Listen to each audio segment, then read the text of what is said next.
Достар, міне біздің корждарымызды пісіріп алдық. Осыны ол бір түн тұрды холодильникте. Міне осы кесіп дайындап қойдық.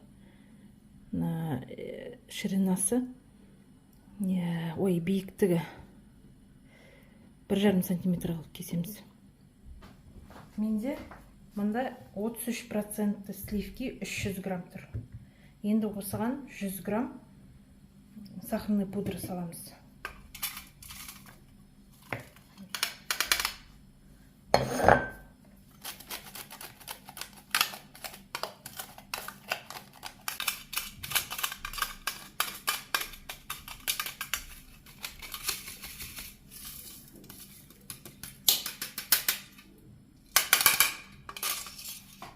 Жүз грамм сахарный пудра салдық. Осыны енді взбивать етеміз.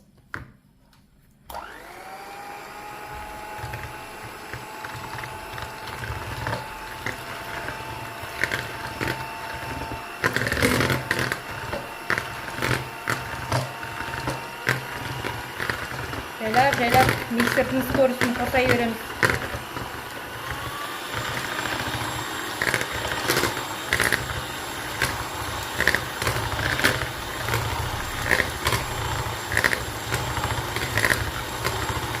Сливки салқын болу керек, холодильникте тұру керек бір түн. Творожный масса да салқын болу керек.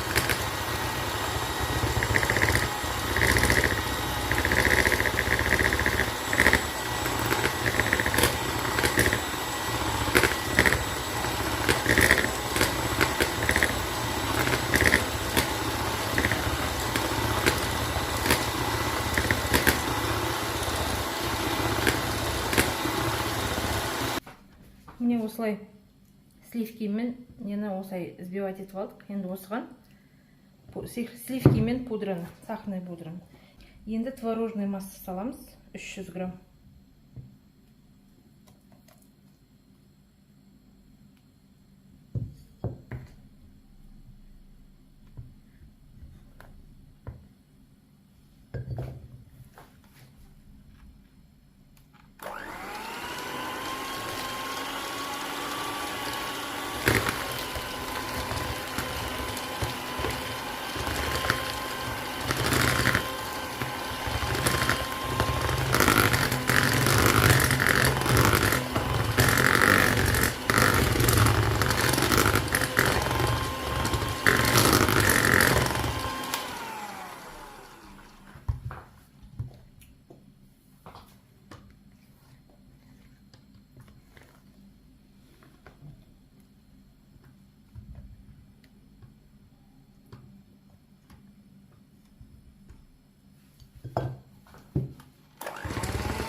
Взбивать етпейміз. Осы араластырғанымыз жарайды. Енді бұған 50-70 грамм карамель қосамыз.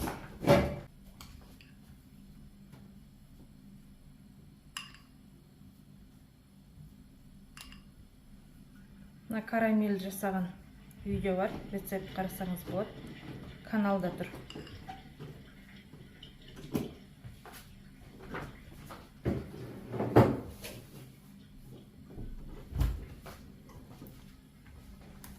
Енді осыны взбивать етеміз.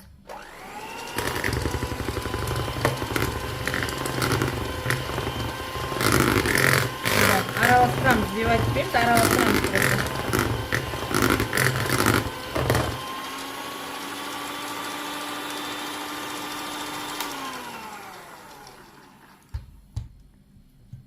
Болды, осымен міне креміміз дайын.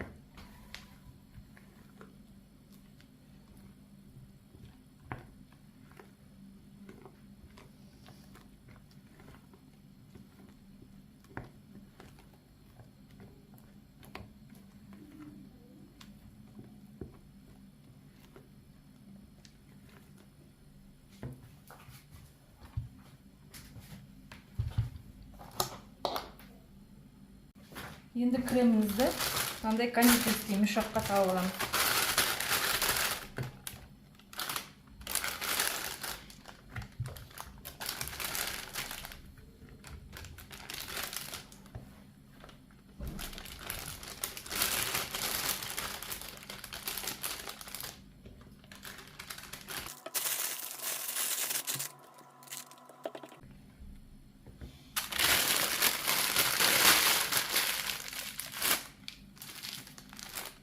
Жұмыс жасауға ыңғайлы болу үшін осылай жартыдан бөліп аламыз.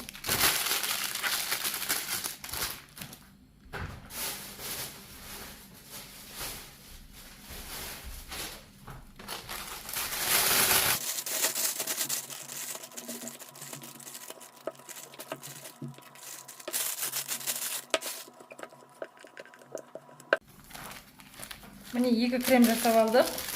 Оны енді холодильникке қоя тұрамыз. Мына карамелімізді де кондитерский мешокқа салып аламыз.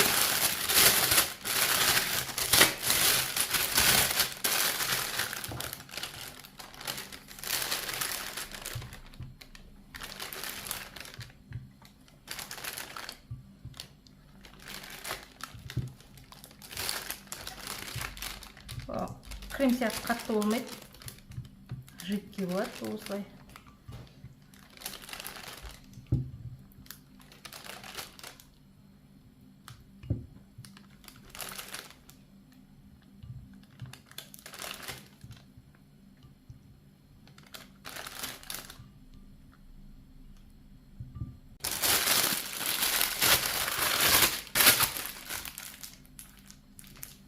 Не, карамеліміз дайын. Оны холодильникке салмаймыз, оны осында қоямыз.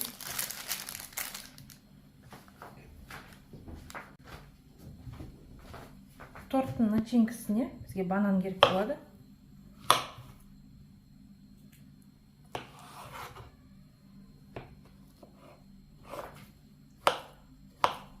Осылай турап аламыз.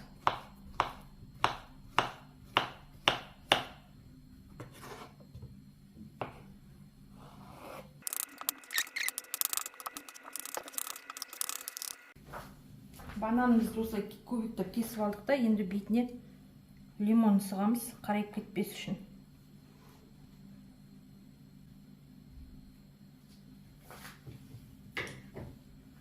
Енді бұлай қарай алып қоямыз бұны. Енді торт жинаймыз. Мына креміміздің басын осылай кесеміз.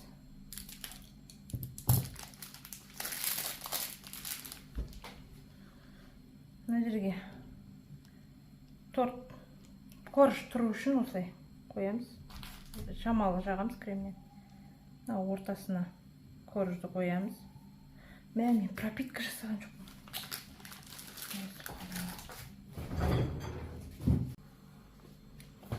Мында 30 грамм сахарный пудра и 10 грамм какао араластырдық.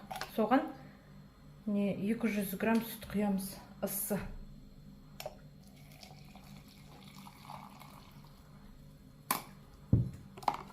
Осыны араластырамыз.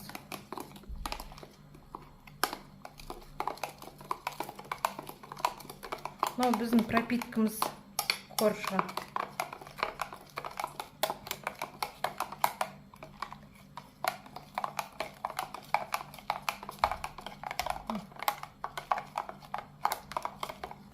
Осы енді суығанша күтеміз. Алдын ала жасауға ұмытып кеттім.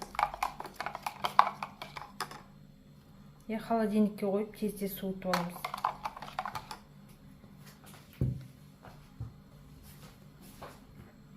Міне пропиткамыз дайын, суыды. Енді корждың үстінен құйып шығамыз.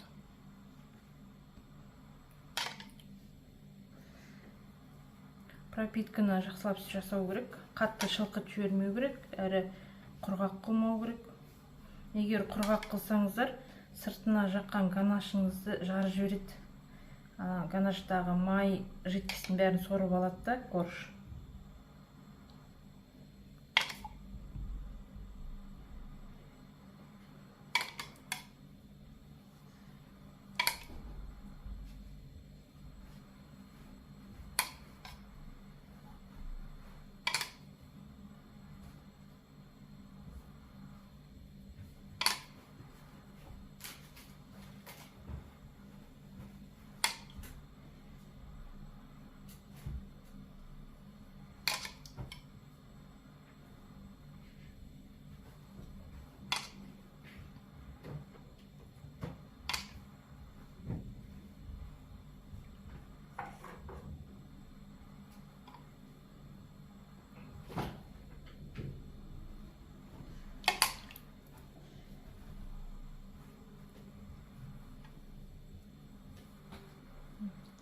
болды.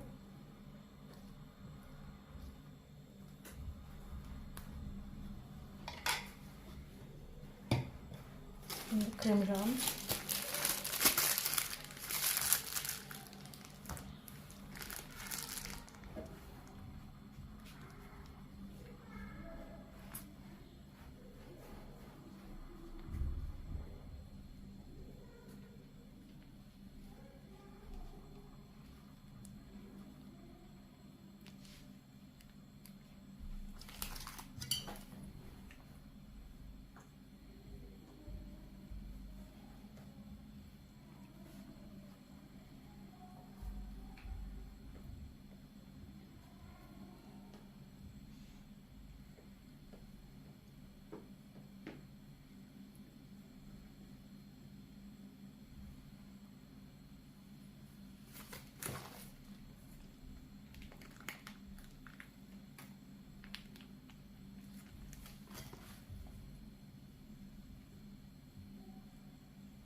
Бортик жасаймыз.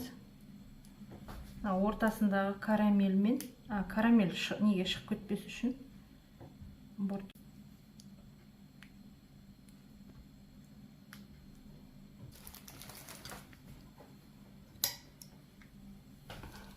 Ортасына банан саламыз.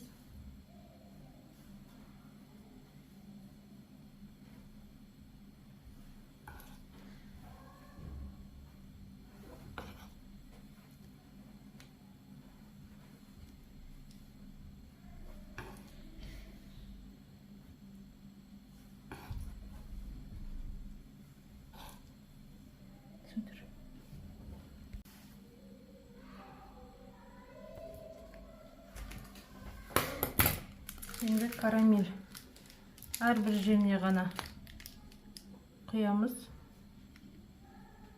Бананмен араластырмаймыз.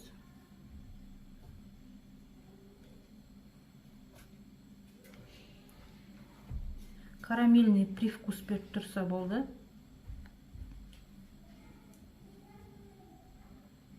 Бананмен араластырып салсаңыз, онда бананның вкусы, дәмі білінбей кетеді.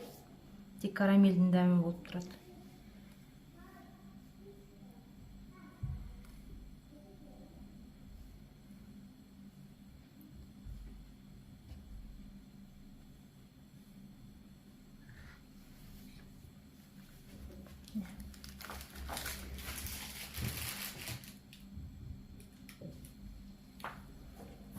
Енді екінші корж.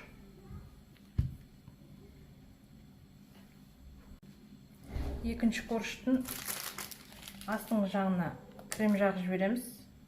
Ана карамельді сорып алмас үшін корж.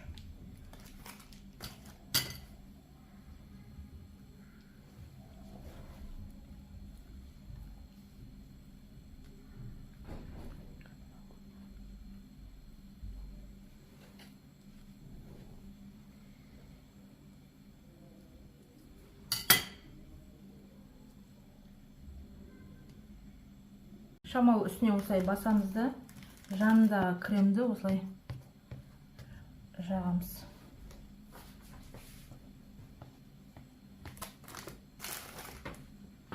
Түзетеміз осылай жағып. Екінші корж. Крем жағамыз екінші коржға.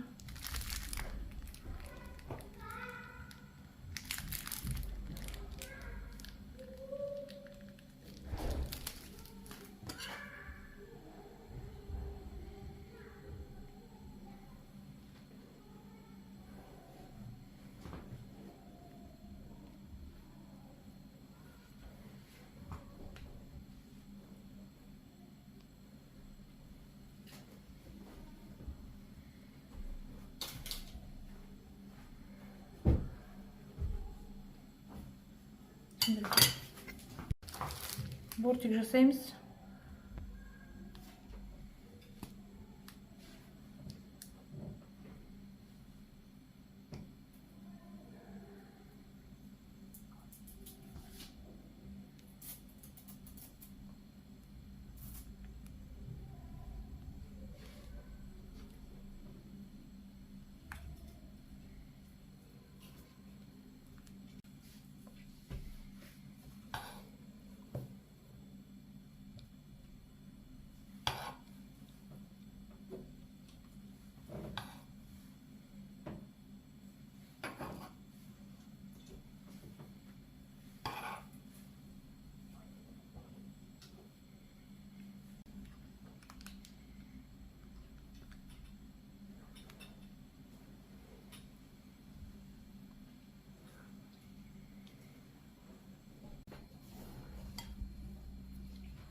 Үшінші корж аламыз, аст жағына крем жағамыз.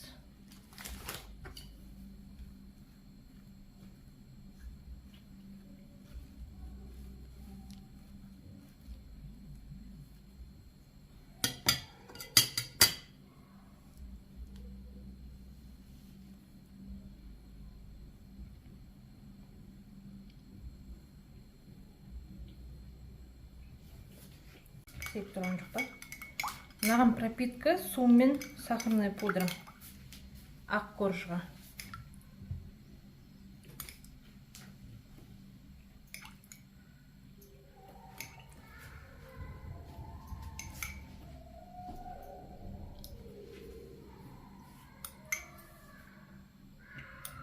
Есі жөпсі шуға отыр ғой.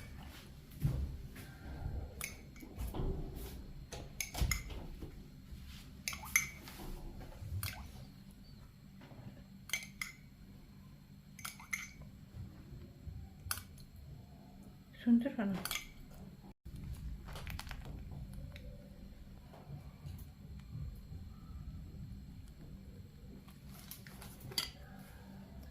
Әр коржды осылай чередовать етіп, кремін жағып, начинкасын салып, карамелін жағып, солай істеп шығамыз. Ең соңғы коржды қойып, оған пропитка жасамаймыз. Осылай бетіне крем жағамыз да. Түзетіп шығамыз.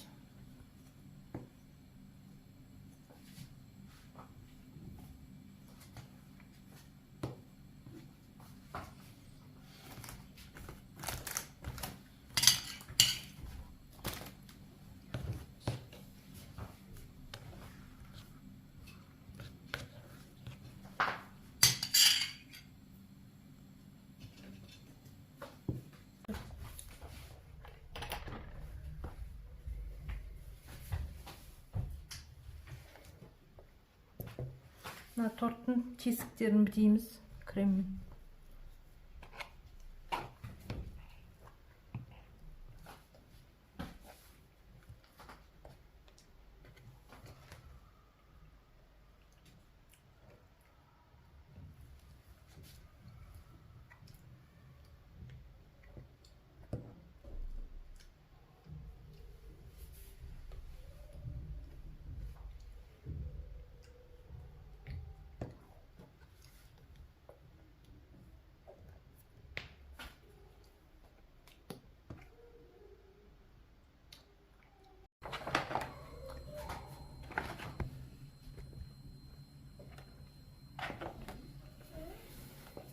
Осылай аттестатная лентамен ораймыз сыртын торттың.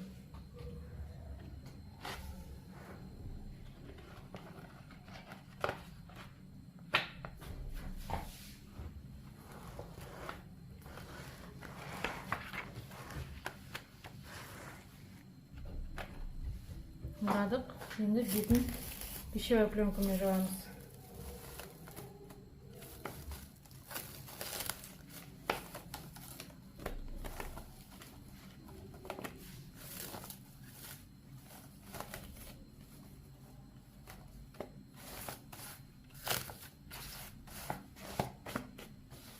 Осылай холодильникте бір түн тұру керек. Содан кейін барып сыртын түзеп, басқа крем жағамыз сыртын түзеп.